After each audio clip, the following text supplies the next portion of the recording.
Bapak Ibu sekalian, para peserta upskilling leader as coach, tidak sabar lagi kita akan menantikan narasumber kita, Pak Happy, untuk segera menyampaikan materinya. Namun sebelum itu kita dengarkan dulu profil beliau berikut ini.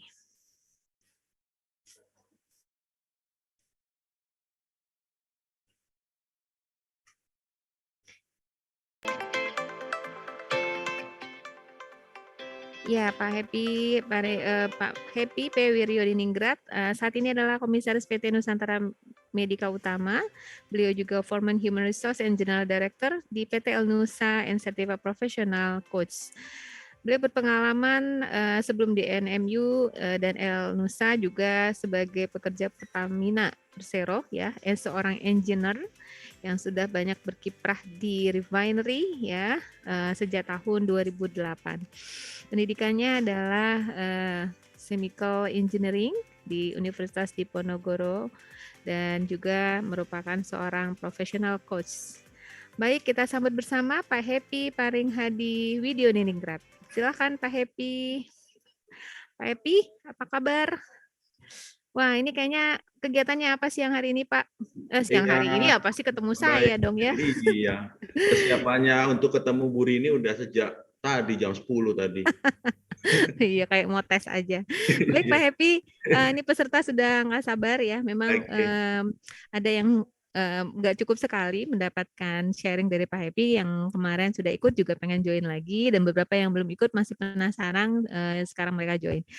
Oke, kami persilakan Pak Happy untuk menyampaikan sharing tentang leader as coach. Baik Bu Rini, terima kasih Bu Rini, juga Bu Lilis ya yang bolak-balik menghubungi saya, juga tentunya manajemen BBM yang telah beri kepercayaan pada saya untuk lakukan sharing. Assalamualaikum warahmatullahi wabarakatuh. Selamat siang dan salam sehat untuk kita semua.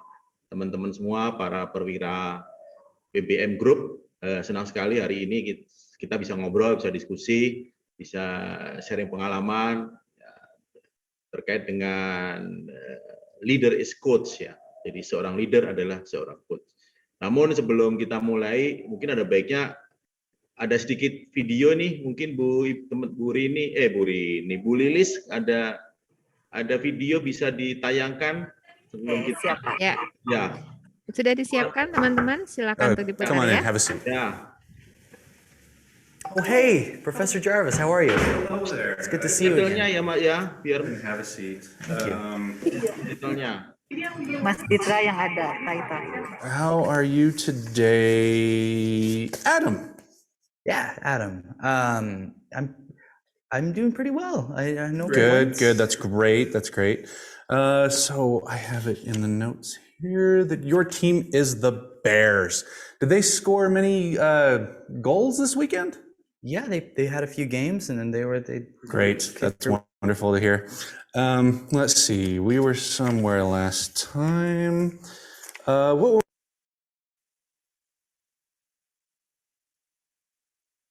Oke, kita ulang lagi ya dengan subtitle. Tapi suaranya jadi hilang ini.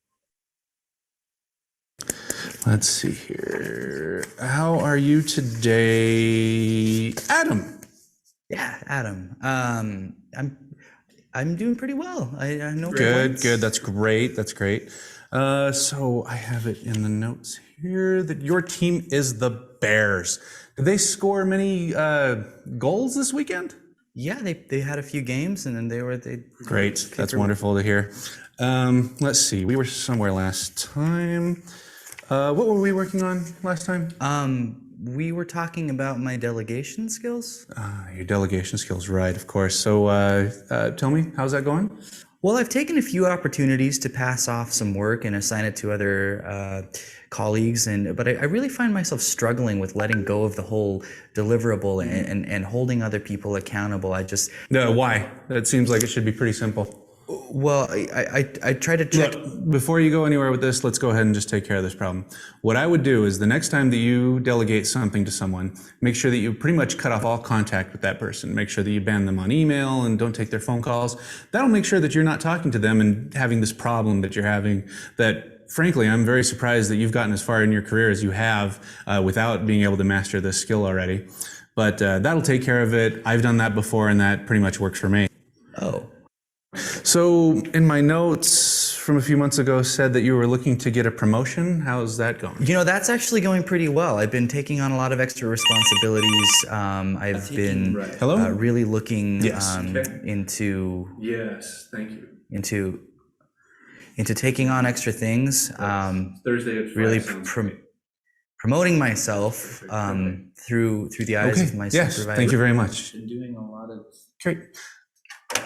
That sounds awesome. So then if it's working, go ahead and keep up with that, and that'll work. I'm sure that's going to work out just fine. So it looks like that is pretty much our time. So what we would like to do at this point is I want you to read this book. It's a book on leadership that I wrote, and we'll just go ahead and get that onto your bill so you can pay that just over the next time and probably before your next appointment. So then if that's about time that we have today, so if you could drive safe and let me know if there's anything else that I can do for you. Okay, And go Broncos. And go Broncos. I guess. Have a good one. What the hell? Nailed it. Oke, itu tadi contoh dari teman-teman, contoh dari bad coaching ya, coaching yang jelek. Tapi yang jelek seperti apa nanti kita sambil bahas ya, nanti kita lihat mana yang tadi muncul dalam diskusi tadi itu seperti apa. Tapi itu jelek itu ya, itu bukan coaching yang bagus. Oke, sekarang slide-nya aja, monggo. Slide-nya siapa Mbak? Ya. Oh iya teman-teman, mohon maaf ini saya backsound saya agak meriah ini teman-teman saya yang ada di rumah saya, jadi mohon tidak terganggu dengan backsound di belakang saya. Oke ya, ini lanjut. Ini kita hari ini membahas leader as coach. Jadi seorang leader itu adalah seorang coach, itu komitmen kita semua, komitmen dari perusahaan, dan kita harus mengimplementasikan ini. Oke, lanjut Mbak. Ini kan masih kepala ya. Ya, ini profil saya tadi sudah disampaikan Bu Rini. Ya, banyaklah kemana-mana, mainnya jauh, mainnya malam, ya. Oke, ini saya akan coba sampaikan. Coaching itu dalam human capital management itu di mana saja sih? Ternyata banyak sekali nanti kata-kata coaching ya. Ya, ini yang pertama. Pertama, kalau kita ngomong coaching in talent management itu menjadi bagian dari key success factor. Ini gambarnya gambar udah Dr. String ya. Dr. String itu teman-teman yang seumuran saya pasti nonton semua ini ya, komiknya dan filmnya ya. Filmnya Dr. String. Nah, ini saya kasih menjadi contoh orang yang lengkap lah ya, orang lengkap menjadi sukses ya, sukses menjadi seorang hero, seorang Avenger. Ya, jadi key success factor become menjadi great dan lovable leader ya, tidak hanya sekedar seorang leader yang besar, tapi juga yang dicintai oleh lingkungannya, oleh atasan, oleh anak buah, oleh tim, oleh teman-temannya. Itu yang pertama kan ada 5 nih, ada technical skill, harus pinter, harus ngerti pekerjaannya secara technical, nah ini ya kan, kemudian harus personality-nya harus sesuai, bukan bagus ya, tapi sesuai. Kalau dia seorang marketing, dia harus ya lincah, seorang polsek harus lincah, harus supel, harus kenal siapa-siapa. Kalau seorang analis di laboratorium harus teliti, harus detail gitu kan. Kalau seorang akuntan harus teliti juga, harus ngerti masalah keuangan, dan itu personality-nya kan gitu ya, harus kalau orang keuangan kan biasanya agak pelit gitu kan. Kemudian yang ketiga adalah kesehatan ya, pasti kan itu kan teman-teman ya, seorang leader harus sehat. Kalau dia sakit-sakitan, dia sering ke rumah sakit ya, gimana bisa mengelola perusahaan dengan baik. Kemudian harus punya leadership atau behavior kompetensi, itu leadership ya. Nah, itu yang nanti ada. Kemudian yang terakhir exposure ya. Jadi dari exposure itu, dari pengalaman kerjanya itu udah sesuai nggak dengan jabatannya dia. Kalau dia akan sukses kalau dia udah melalui langkah per langkah dari pengalaman kerja menuju ke sebagai leader. Nah, yang tadi terakhir saya bilang leadership. Di dalam leadership itu kalau kita sebut di dalam talent management itu adalah soft kompetensi, ya. Nah, salah satu dari soft kompetensi adalah coaching, ya. Salah satunya adalah coaching, dan itu coaching itu soft kompetensi untuk leader yang di level bawah. Nanti coba kita lihat di slide berikutnya. Artinya kalau kita pengen menjadi seorang leader yang bagus, salah satu yang harus kita lengkapi diri kita adalah dengan keahlian, skill, kemampuan, dan juga mindset untuk melakukan coaching. Slide kedua, lewat ya. Slide kedua, nah ini dia. Nah ini dalam lagi, di dalam. Lebih dalam dari tadi untuk soft kompetensi. Ini saya cuma mengcopy ya dari Pertamina Leadership Model. Ini dibangun di tahun 2007-an lah ya. Di mana coaching itu mulai harus menjadi keahlian atau kompetensi dari seorang people leader. Ya, people leader itu adalah leader yang paling bawah, yang dia sudah mulai mempunyai tim, ya. Jadi bukan harus sampai ke VP atau GM atau direktur rumah sakit ya, tapi seorang people leader, seorang kepala, seorang tim seorang yang mempunyai tim itu harus mempunyai kemampuan coaching. Ini ada 4 ya, personal quality, interpersonal skill, kemudian managing the business. Nah ini yang saya besarin coaching. Saya cuma ingin sampaikan coaching ada di 2 tempat. Ya, di Pertamina Leadership Model dan di talent management. Yang lain ini kan jadi teori tentang talent management, nanti beda lagi training sesinya beda lagi. Lanjut. Nah, dalam pembinaan, dalam pengembangan development tool, alat untuk mendevelop pekerja, para perwira, itu konsep sekarang adalah menggunakan konsep ini 10, 20, 70 ya. Ini sebenarnya konsep lama juga sih, zaman saya masih kecil juga sudah melakukan ini. Zaman kuno, zaman dulu juga orang udah menggunakan 10, 20, 70, cuma bahasanya lain. Ini pakai bahasa Inggris aja sih. Jadi yang 10% itu training sama self study. Ya ini fundamental, tapi efektivitasnya terhadap peningkatan skill dan productivity itu hanya 10% secara teori. Ya kemudian yang kedua 20% itu adalah feedback, coaching, dan mentoring. Jadi di situ adalah kalimat coaching. Jadi kalau orang sudah di training atau belajar sendiri, kemudian dilakukan coaching, maka tingkat keberhasilannya untuk peningkatan capability dan produktivitasnya akan lebih tinggi. Ya, jadi harus ada coaching. Kemudian yang paling tinggi sebenarnya 70% itu adalah di assignment ya, di OJT, di task force dan segala macam. Tapi saya ingin sampaikan bahwa 20% dari development tool itu salah satunya adalah coaching. Artinya seorang leader harus bisa meng-coach timnya supaya dia termasuk bagian dari mendevelop tool, mendevelop timnya. Lanjut.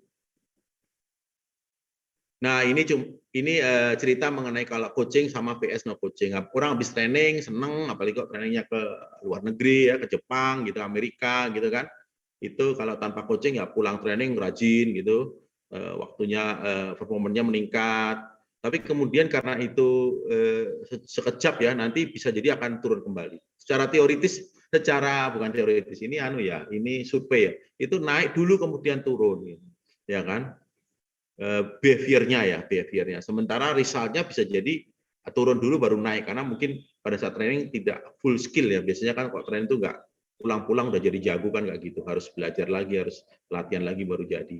Nah kalau yang di kanan ini kan dengan coaching, ini kan untuk menjustifikasi bahwa coaching memang bagus ya. Jadi begitu habis training, kemudian dilakukan coaching, itu resultnya lebih cepat dan meningkat ya. Itu aja ini slide ini. Lanjut. Nah, ini adalah coaching di dalam performance management cycle. Semua perusahaan mestinya sudah melakukan ini. Performance management cycle dimulai dari menetapkan KPI, kemudian melakukan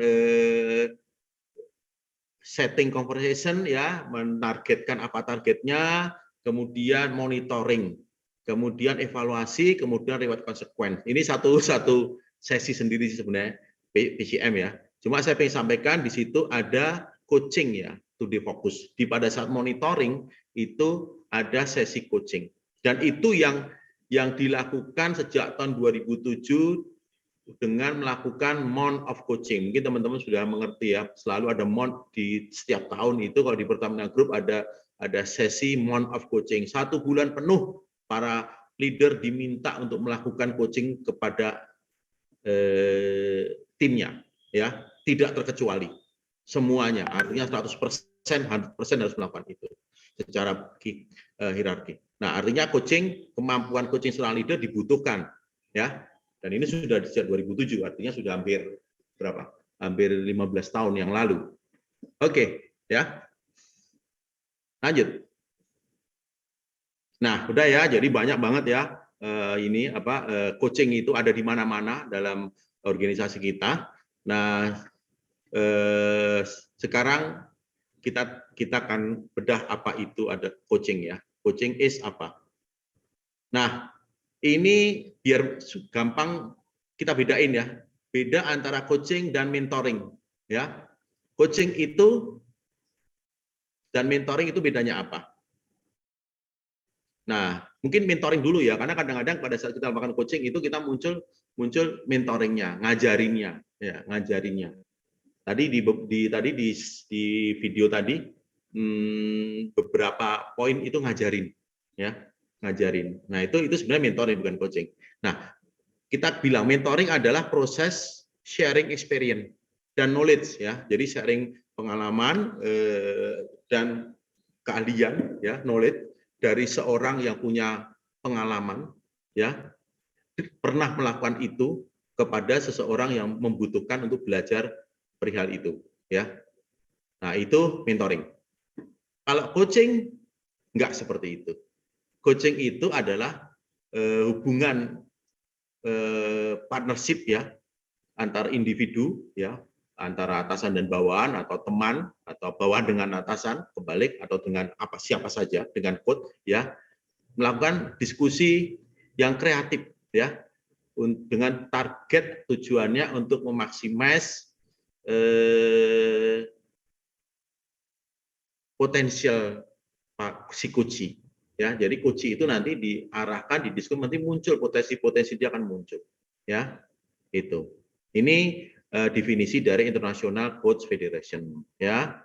Jadi coach itu akan membantu untuk menggali, untuk memunculkan potensial dan power yang ada dalam kita, dalam diri para si coach, ya. Kemudian akan digunakan untuk mencapai tujuan. Kalau kita ngomong di perusahaan kan coachingnya untuk performance, ya. Kenapa KPI nggak tercapai, kenapa rencana kerjanya nggak tercapai, kenapa marketing nggak kurang, gitu-gitu. Nah, artinya untuk performance. Makanya sebenarnya hari ini kita fokus ini sebenarnya lebih ke performance coach, ya, performance coaching. Kemudian yang nomor 2 bedanya, mentor is someone who is an expert in his field, ya. Mentor adalah seseorang yang ahli di bidangnya. Jadi kalau nggak ahli, jangan jadi mentor, gitu kan. Nggak boleh mentor nggak ahli. Mentor ngajari berenang, dia sendiri nggak bisa berenang, ya, itu nggak boleh, gitu kan. Nanti tenggelam berdua nanti. Kemudian, nah, kalau coach doesn't have to be an expert in the field, ya, of the person he is coaching. Jadi seorang coach tidak harus ahli, tidak harus jagoan di bidang itu, di bidang topik yang di coach itu, mengenai marketing, mengenai finance, mengenai layanan kesehatan, mengenai hypercare, whatever, ya. Dia nggak harus ahli, ya. Dia ahli boleh, tapi bukan syarat utama. Kalau mentor syarat utamanya harus ahli, ya. Tapi kalau coach nggak harus ahli. Coach itu tidak harus ahli, ya. Beda, ya. Ada 2 hal yang kita bahas. Kemudian ketiga, mentoring itu generally from senior to junior, ya pasti, ya, orang yang ahli dari senior kepada juniornya, dari atasan ke bawahnya. Caranya bikin Excel, program Excel Visual Basic kayak gini loh. Caranya bikin laporan keuangan yang bagus seperti ini, gitu kan. Ya, caranya melayani pasien seperti ini, caranya klaim BPJS supaya cepat seperti ini. Itu dari senior ke junior.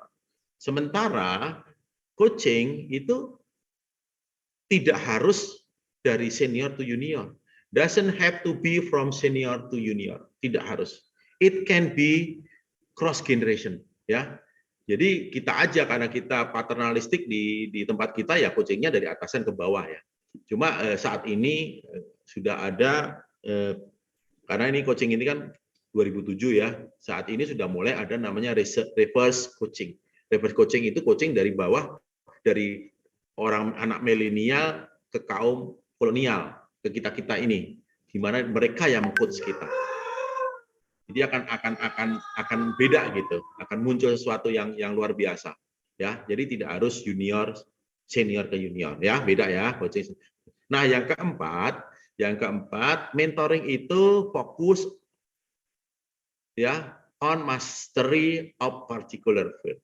Jadi dia akan fokus pada satu satu masalah tadi, misalnya gimana sih bikin laporan keuangan yang bagus gitu, yang sesuai dengan PPATK, misalnya kan gitu kan. Nah, master nanti hasil dari fokus dari coaching mentoring itu adalah si namanya mente akan menjadi bisa dan punya keahlian itu, bahkan mungkin bisa ekspor, ya kan. Tapi kalau di coaching fokusnya itu untuk perubahan behavior, ya. Jadi aspek behavior, aspek mindset yang berubah, aspek perilaku yang berubah. Jadi agak berbeda ini.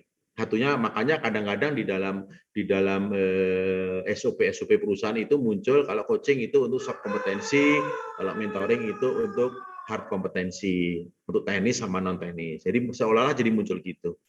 Tapi kalau ini hanya sebagian aja, ya, sebagian aja. Tidak harus dipisahkan seperti itu. Oke ya. Nanti gini, ini saya tak selesaiin dulu, nanti habis itu kita diskusi, ya, supaya tuntas dulu. Oke, lanjut. Nah, ini leader as coaching continuum ya. Jadi ini sehari-hari ini leader itu kadang-kadang bisa jadi mengcoach, bisa kadang-kadang bisa memanage. Nah, ini bingung nih kesatuannya, ya. Nah, kita harus pandai ini, harus seorang leader harus bisa kapan melakukan coaching, kapan melakukan managing, ya. Nah, ini bedanya. Harus membedakan. Apa tadi? Apalagi kalau leader kan atau mentoring ya. Jadi kalau managing itu fokusnya telling. Ya, sementara kalau coaching fokus untuk mengeksplor, menanyakan. Ya kan? Kalau managing ya mengelola, memerintah, ya kan? Telling dia lebih banyak ngomong bosnya kan. Kemudian yang kedua kalau managing itu directing ya, lebih fokus on directing, memberi arahan. Tadi memberi arahan tadi di poin tadi itu ya. Sementara kalau coaching itu tugasnya fokusnya adalah memfasilitasi ya, memfasilitasi. Karena membantu orang si coach untuk menyelesaikan mengembangkan kompetensinya untuk menyelesaikan tugas-tugas atau target-targetnya. Makanya memfasilitasi. Kemudian kalau managing itu menggunakan fokus on authority ya, otoritasnya seperti apa, kewenangannya gitu kan. Jadi beda nih antara atasan dengan bawahan karena mengelola saya manajermu gitu kan otoritasnya berbeda. Sementara kalau coaching itu fokus adalah partnership, bekerja sama, saling mendukung, mensupport ya, si manajer akan mensupport coaching-nya. Ya, jadi partnership, berbeda banget ini. Kemudian kalau managing itu fokus on immediate need, ya kebutuhan saat ini, troubleshooting, ada masalah, diselesaikan, nah, manajer lah jalan-jalan ya, akan fokus sebagai manajer kita. Ini caranya seperti ini, tolong sampaikan ini, tolong selesaikan, tolong siapkan, tolong whatever, ya, agar dilakukan ini. Makanya tugasnya adalah telling, direction, authority. Nah, sementara kalau coaching itu fokusnya adalah long term development, lebih membina. Orang kalau kita coach, nanti dia akan berubah, dia akan menjadi lebih pintar, lebih ngerti, lebih behaviornya bagus, sehingga dia akan menjadi seseorang yang bagus ya, yang talent yang baik, jangka panjang. Kemudian kalau yang managing itu yang terakhir fokusnya pada typically ya specific outcome, ya satu hal aja outcome-nya, sementara kalau coaching lebih banyak, lebih beraneka ragam. Nanti dia bisa berkembang di banyak hal. Ya, ini bedanya. Oke, lanjut. Nah, ini sekarang coaching banyak metodenya, banyak caranya. Tapi ini yang metode yang kita adopt, yang dirasa paling simple, ya, menggunakan metode GROW, ya, GROW.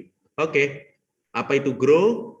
GROW model ya, itu adalah yang pertama goal, adalah hasil akhir yang akan dicapai.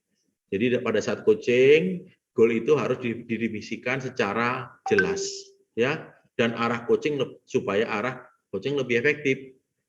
Pak, hari ini kita ngobrol ya, kita coaching mengenai kenapa kok banyak karyawan kita, perwira kita kok pada kalau berangkat kerja kok telat, pulang cepat, misalnya kan gitu.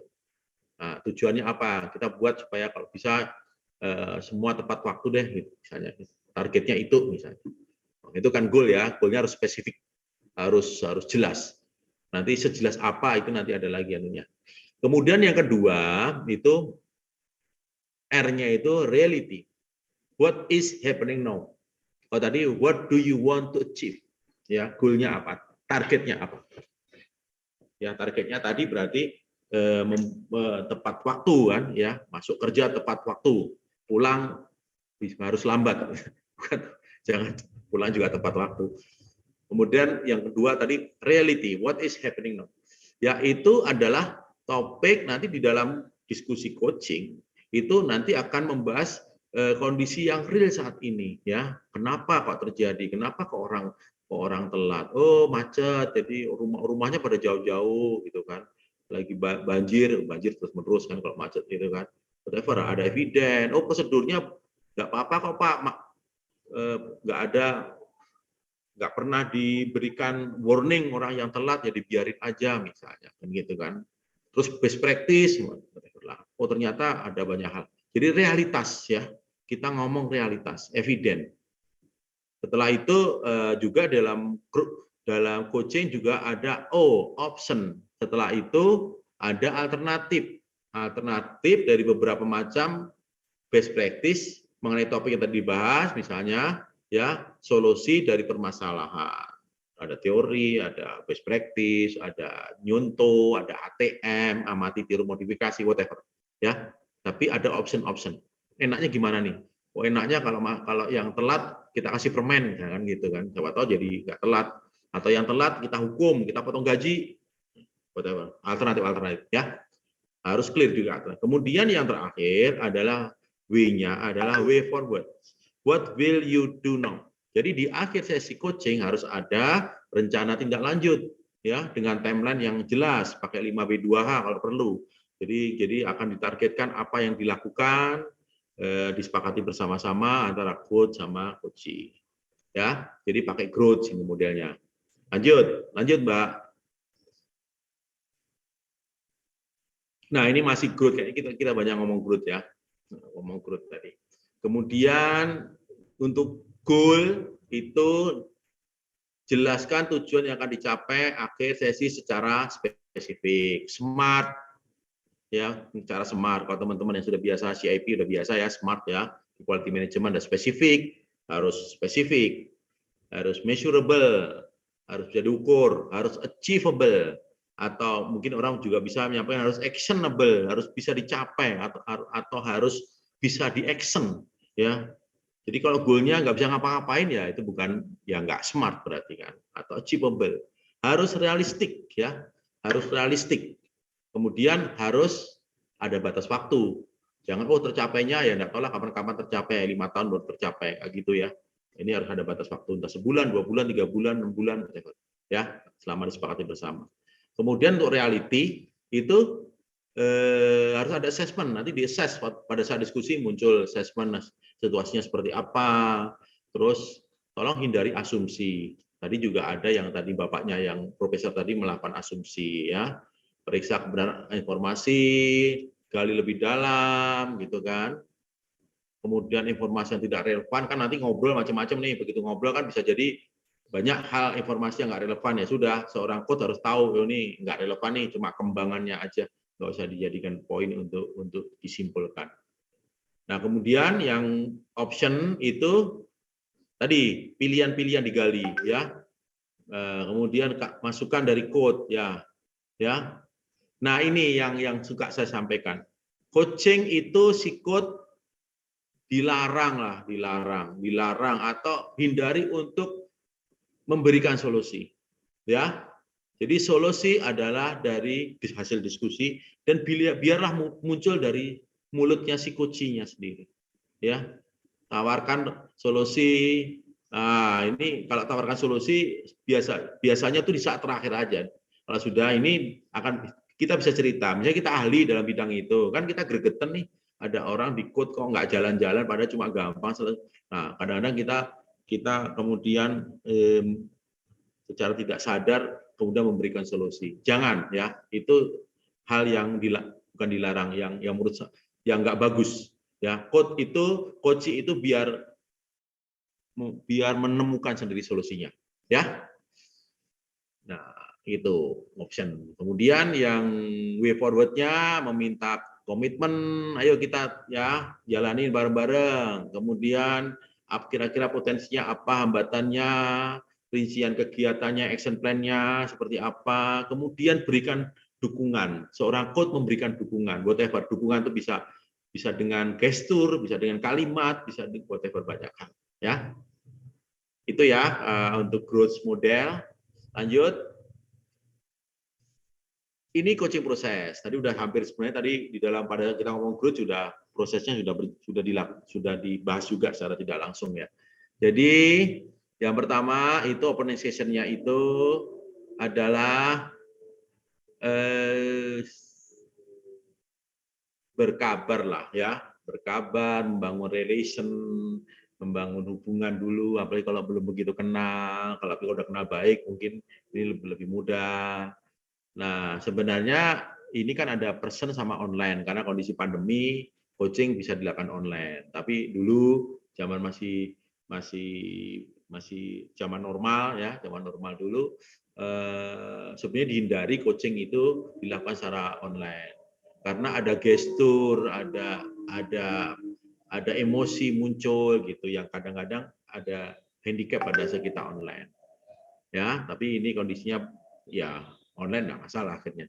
Kemudian setelah itu mendesain agenda. Jadi coaching itu bisa jadi nggak satu sesi. Cuma kalau yang dilakukan tadi mode of coaching di dalam perform management systemnya people review itu kan 2 kali, ya, seolah jadi satu sesi. Tapi sudah dirubah bisa setiap saat.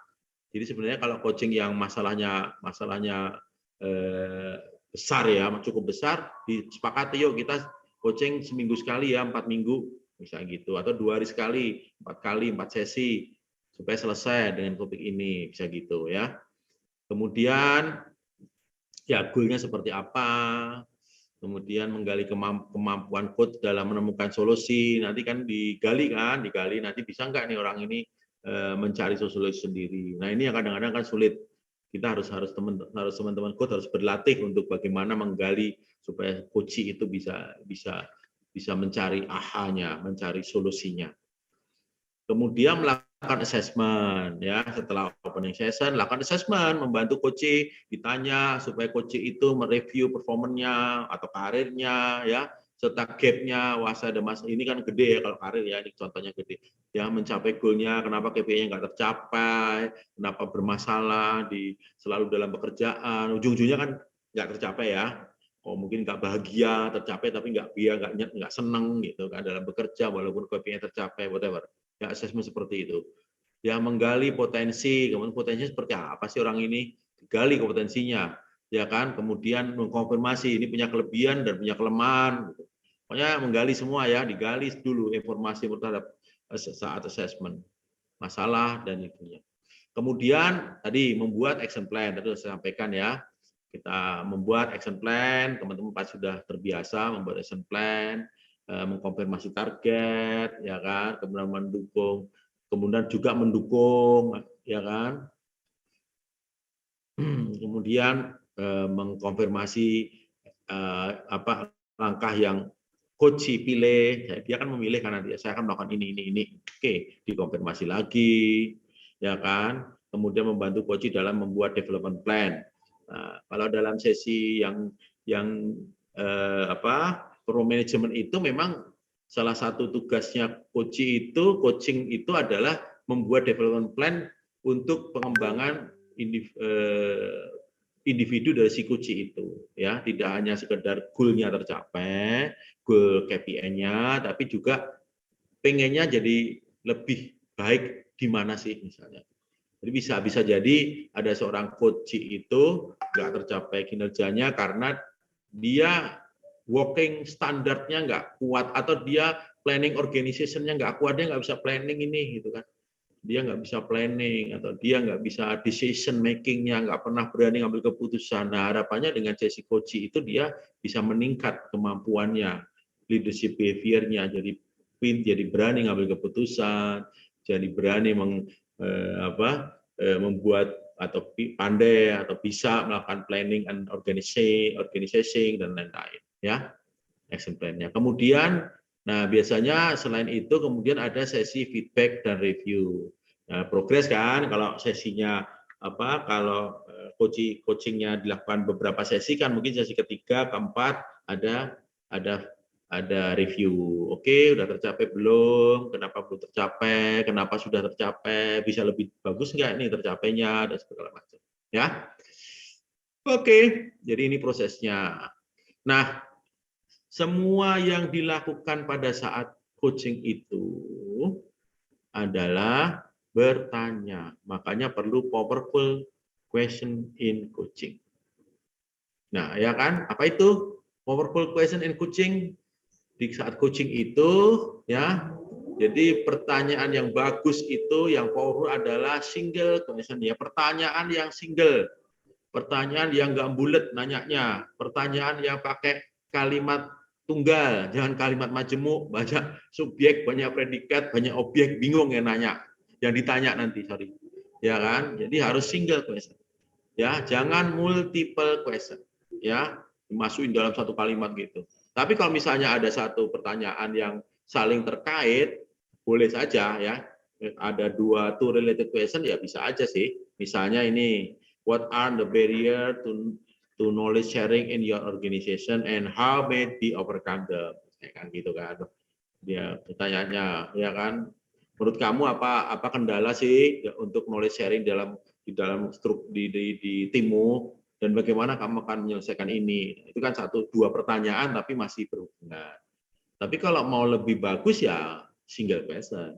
Ditanya dulu barrier-nya apa. Kalau barrier-nya sudah ketemu benar, baru overcome-nya seperti apa. Itu ya, over question. Oke.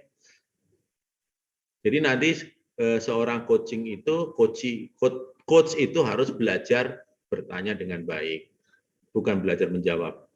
Kita selama ini diajari menjawab, bukan diajari bertanya. Lanjut, ayo. Slide selanjutnya, ya, ini prinsip bertanya dalam coaching, ya. Jadi kita nanti belajar bertanya, bukan belajar menjawab. Kita berpuluh-puluh tahun diajari menjawab pertanyaan, bukan membuat pertanyaan. Ya, hindari kalimat tanya yang close end question. Ya, jadi jangan yang pertanyaannya jawabannya ya atau tidak. Gimana? Kamu harus gimana? Ya, tidak, ya, tidak. Waduh, bingung nanti. Jangan jangan close ya. Ya kan? Hari ini kamu sehat ya? Ya. Terus berhenti gitu. KPI-mu nggak tercapai kan? Enggak, lah, kan bingung gitu. Ya. Jadi harus terbuka pertanyaannya. Kemudian gunakan prinsip 5W plus 1H. Pertanyaannya apa, bagaimana, di mana, kapan, siapa, seberapa banyak, seberapa sering. Ini anak buah saya telat terus ini Pak, isunya gitu, di rumah sakit kok telat terus, padahal rumah sakitnya rame gitu. Seberapa sering telatnya, seberapa banyak gitu yang telat, sekian persen, akan muncullah jawaban-jawaban yang detail gitu, ya.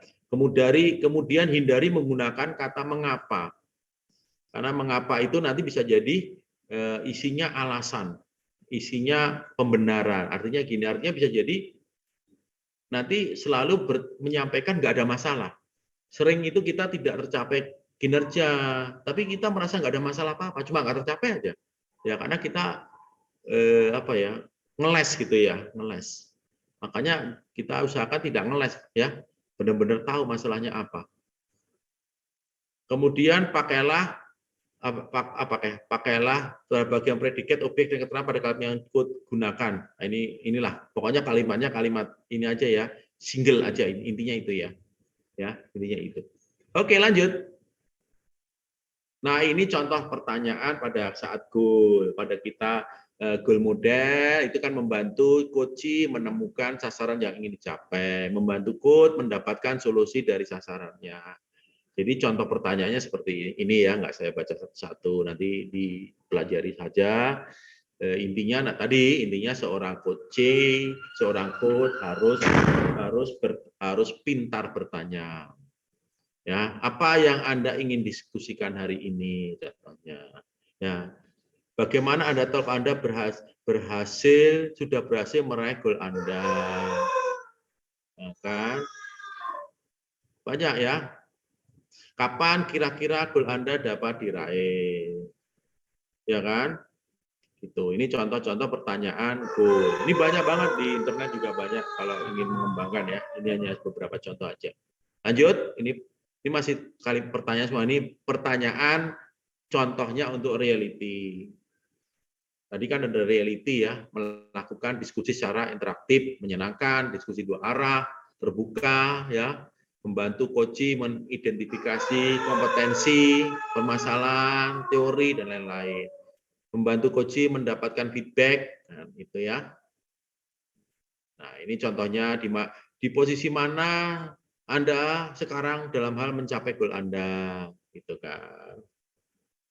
Sampai sejauh mana Anda mengerti dengan permasalahan atau topik ini. Itu. Hal apa yang tidak seharusnya terjadi dan lain-lain ya. Ini pertanyaan untuk tadi assessment kondisi reality. Ya, lanjut.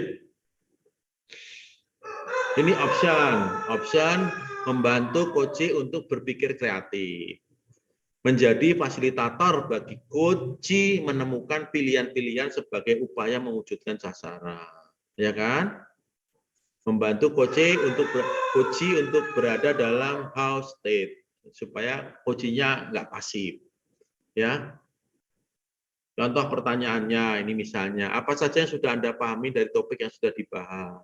Apa ada permasalahan lain, gitu kan? Apa pilihan yang paling mungkin dilakukan untuk menjadikan hal ini lebih baik?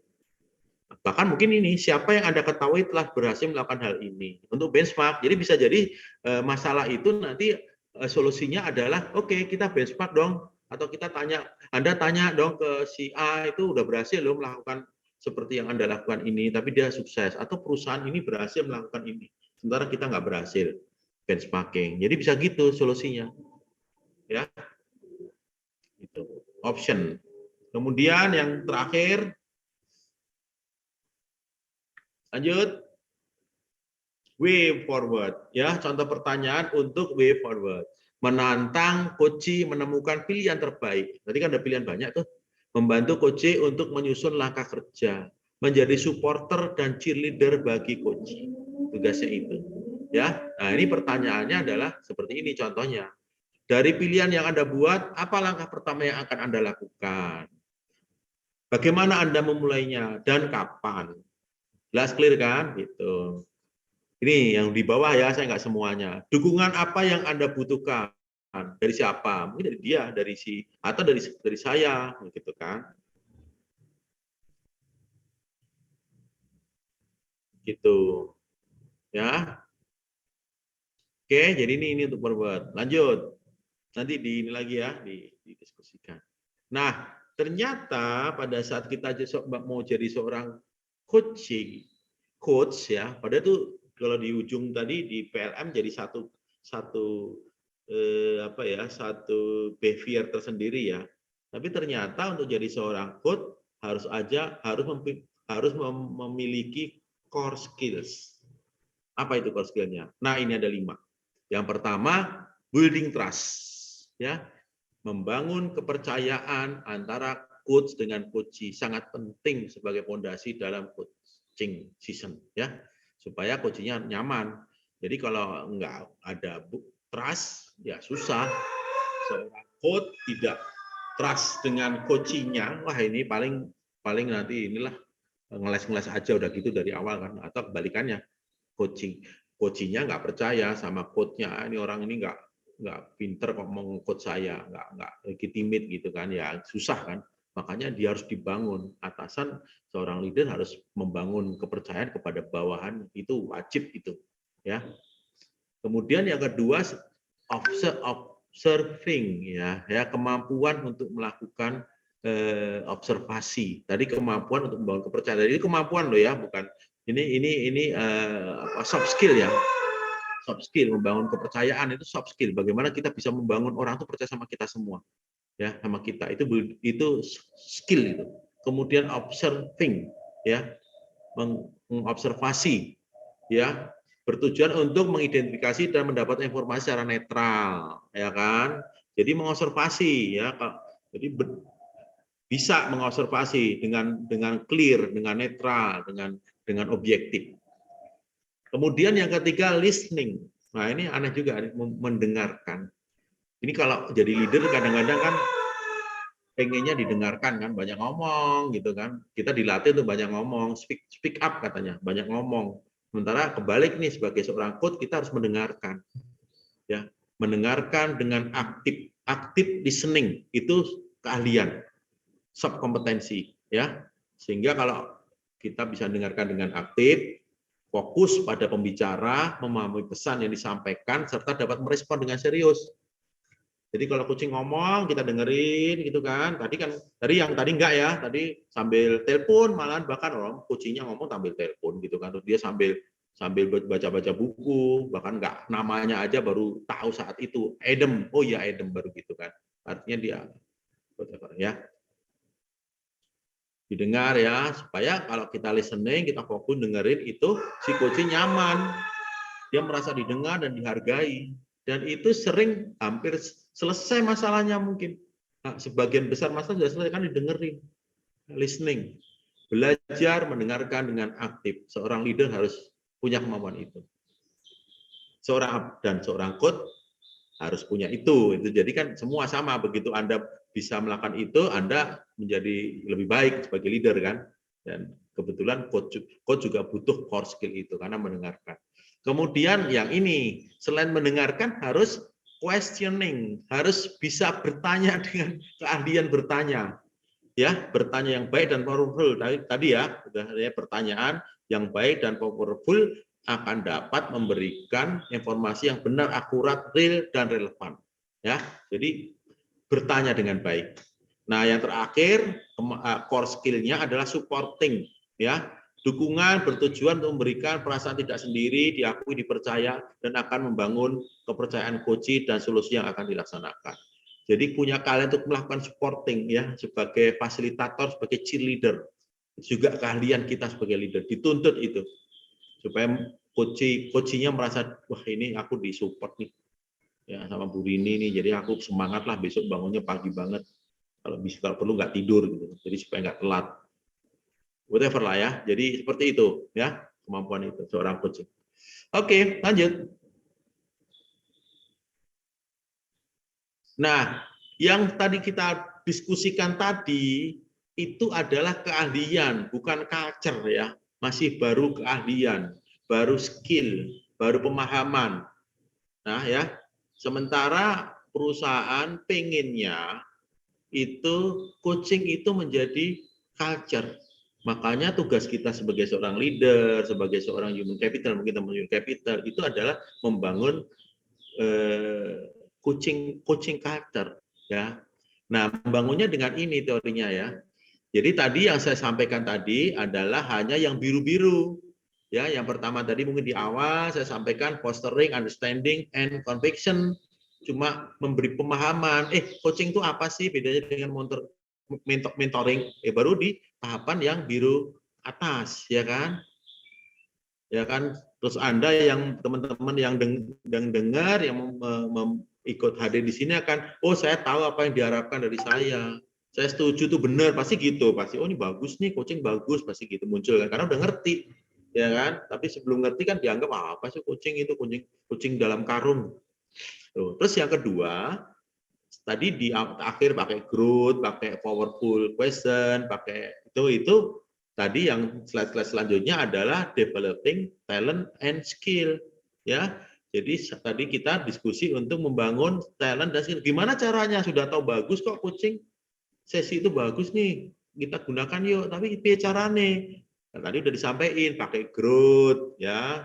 Akhirnya teman-teman bisa ngomong, aku memiliki skill dan kompetensi untuk menjadi coach dan coachee yang baik. Karena nggak cuma coach aja yang perlu baik, coachingnya harus ngerti. Kadang-kadang coach itu datang dipikir diajarin, begitu keluar bingung, aku nggak diajarin apa-apa. Padahal sesi coaching nggak ngajarin. Nah, ini harus itu. Ini baru 2 ya. Nah, yang saya ingin sampaikan ke teman-teman manajemen ini loh, ke teman-teman leaders, ada 2 yang seharusnya sebagai leader harus membangun juga. Yang pertama adalah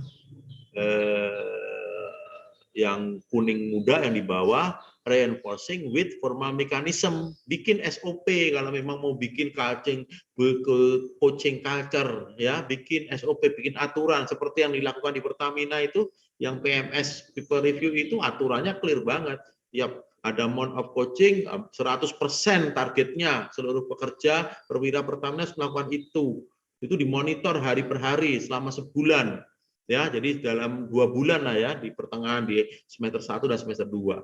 Itu formal mekanisme sudah dibuat. Orang terpaksa, ya kan, suka nggak suka harus melakukan itu. Karena ada online sistemnya. Ya. Nah, itu tapi itu nggak cukup, cuma 3. Yang terakhir ini yang di atas, role modeling. Ya. Semua coaching culture akan berjalan kalau yang di atas itu melakukan, entah sebagai coaching, entah sebagai coach, ya. Nah, kalau enggak nanti cuma 3 tapi ya atasan para leader tidak melakukan coaching atau tidak melakukan sesi coaching dengan atasannya atau ke bawahannya, maka itu hanya kiai jarkoni, bisa ngujar iso nglakoni, jadi cuma ngomong doang. Akhirnya mindset dan behavior shift-nya tidak terjalan. Ya, jadi kalau teman-teman ingin melakukan ini ya harus siklusnya harus 4 ini harus dilakukan. Ya, itu. Lanjut. Nah, ini building skill itu macam-macam. Ini contoh aja nih ini slide-nya teman-teman Pertamina ini dimasukkan integrated development program TDA, EPD, semua program pembelajaran di sana itu sudah pasti ada sesi coachingnya. Kemudian bikin coaching yang framework gitu kan. Kemudian our top eksekutif. Nah, semua top eksekutif seperti hari ini kan semua teman-teman baik yang ya eksekutifnya di grup rumah sakit ya, para VP, para manajer, para asmen, para direktur gitu kan melakukan coaching. Harus ngerti, harus 4 itu. Ya. Train manager with low coaching effectiveness, ya kan? Jadi itu di train terus ya. Lanjut. Nah, ini contoh yang sekarang sudah diupdate di people review-nya teman-teman Pertamina. Kalau dulu itu coaching itu hanya dilakukan ongoing coaching ya. Ongoing coaching itu